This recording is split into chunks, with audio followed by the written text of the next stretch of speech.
March 1945. A small German town stood in the path of advancing American forces. The expectation was simple: the battle would end quickly, likely within hours. American tanks were already approaching, and everything suggested a fast, decisive takeover. But when Patton's scouts moved closer to the town, what they saw changed everything immediately. It was not a normal defensive position. It was something far more disturbing. German soldiers had dragged civilians out into the streets. Old men were standing confused and helpless. Women were holding babies tightly in their arms.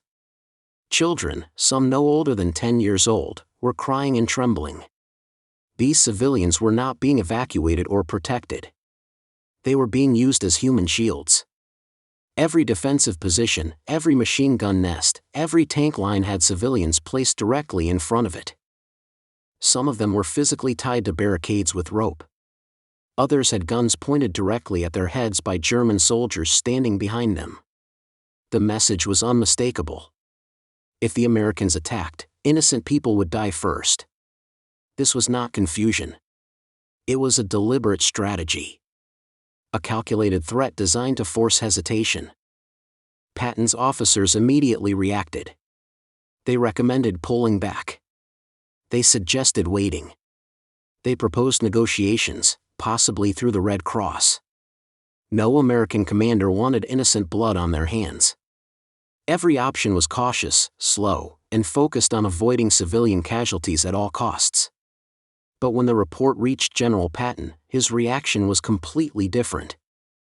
Without hesitation, Patton made his decision. He got into his jeep and headed straight toward the town. No delays. No long meetings. No waiting for approval. He was going directly into the situation himself, because he intended to confront the Nazi commander personally and make something very clear about the cost of using civilians as weapons. The town was called Hammelburg. It had a population of about 3,000 people. It held no real strategic value in the larger war effort. The Americans could have easily bypassed it in minutes and continued their advance. But the German commander in charge chose to make a stand there anyway. His name was Obersturmbannführer Heinrich Kehl, an SS officer and a committed believer in Nazi ideology. He was the type of man who still believed Germany could somehow win the war if resistance was pushed hard enough. By March 1945, that belief was completely detached from reality. Germany was collapsing on all sides. The Russians were advancing from the east, and the Americans were closing in from the west. Any rational officer would have surrendered. Kehl did not. He had around 200 SS soldiers under his command. They were defending a meaningless town against an American force that outnumbered them roughly 5-1. Victory was impossible. Survival was unlikely. So instead of trying to win, Kehl decided to make the Americans pay the highest possible price for every step forward. He gave the order that changed everything. His soldiers went door to door through Hammelburg. They dragged entire families into the streets. Elderly people, children, mothers, fathers, no one was spared. They were placed at key defensive positions across the town. A grandmother was tied to a roadblock. A mother holding a baby was placed directly in front of a machine gun nest. 10-year-old boys were forced to stand in doorways while armed German soldiers hid behind them. This was not accidental. It was organized. It was systematic. And it was a clear violation of the rules of war. Kehl did not care about those rules. He cared only about stopping the Americans, and he understood that American commanders were deeply concerned about civilian casualties. He believed this would force hesitation, delay, or even withdrawal. When American forces first reached the edge of Hammelburg, they immediately sent a radio report back to headquarters. The message was simple and urgent: German forces are using human shields. Request instructions. That report reached Patton's chief of staff, who quickly gathered the available options. They could bypass the town completely. They could attempt negotiations through the Red Cross. They could bring in psychological warfare units to demand surrender through broadcasts. But every option meant time, possibly days or even weeks. The chief of staff presented the recommendations, expecting Patton to choose caution. But Patton did not even hesitate. He simply stood up and said, "Get my jeep." His officers tried to stop him. They told him it was too dangerous. They said they could handle it through proper channels. They insisted there was no need for him to go personally.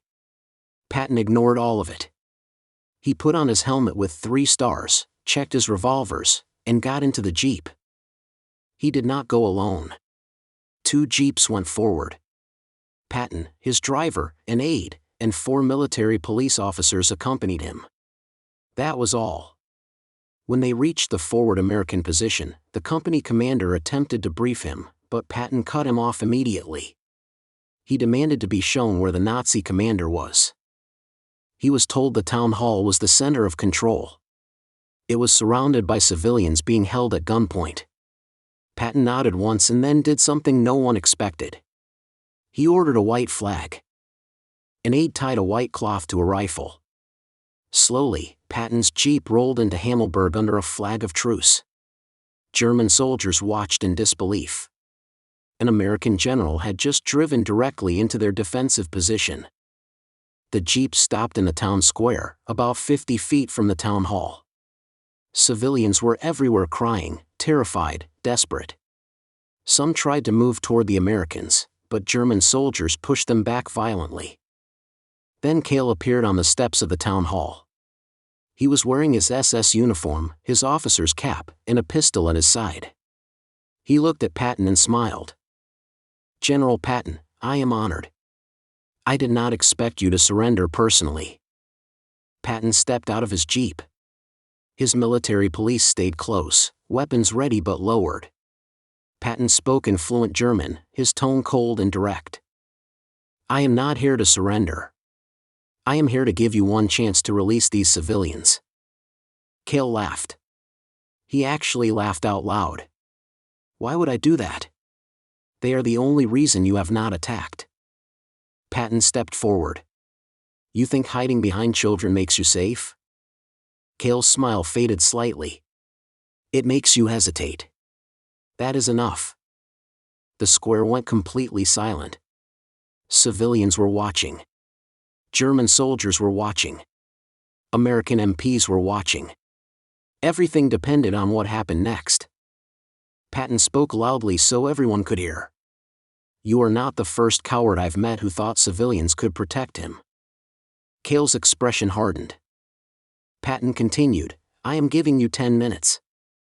Every man, woman, and child is going to leave this town and walk down that road. My soldiers will protect them." Kale tried to interrupt, but Patton continued speaking over him. "If you stop them, I will destroy this town. Every building. Every position. Everything you are hiding behind." Kale shouted, "You will kill civilians." Patton answered immediately, "No. You will. Because you are using them." He stepped closer. "You thought I valued their lives more than destroying you.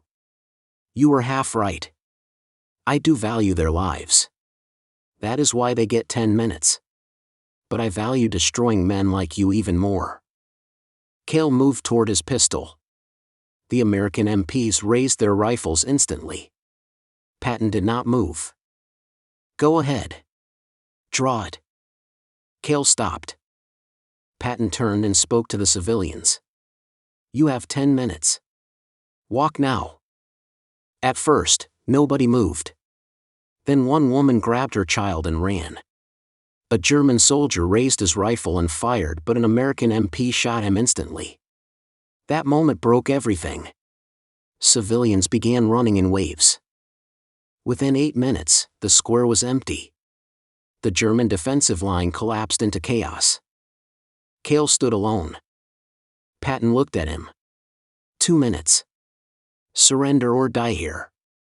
Kale refused. "We are SS. We do not surrender." Patton nodded. "I expected that." He returned to his jeep and left the town. Once outside, he gave the order, "Level it." Artillery fire began immediately. Hammelburg was destroyed in a 40-minute barrage. Kehl died when the town hall collapsed. The German defenders were wiped out. But every civilian had already escaped safely. Patton's report was short: enemy used human shields, civilians evacuated, town destroyed, minimal American losses. When questioned, Patton responded simply, "If we allow this tactic, every enemy will use it. I will not reward it." Years later, a rescued civilian said she did not blame Patton. She blamed the man who tied them to his war, not the man who gave them a chance to live. Patton never spoke publicly about Hammelburg again, but privately he called it one of the hardest moments of the war, not because of regret, but because of necessity. And that brings us to the end of this story. Before you go, subscribe to my channel for more untold World War II stories like this, and tell us in the comments what you would have done in Patton's place.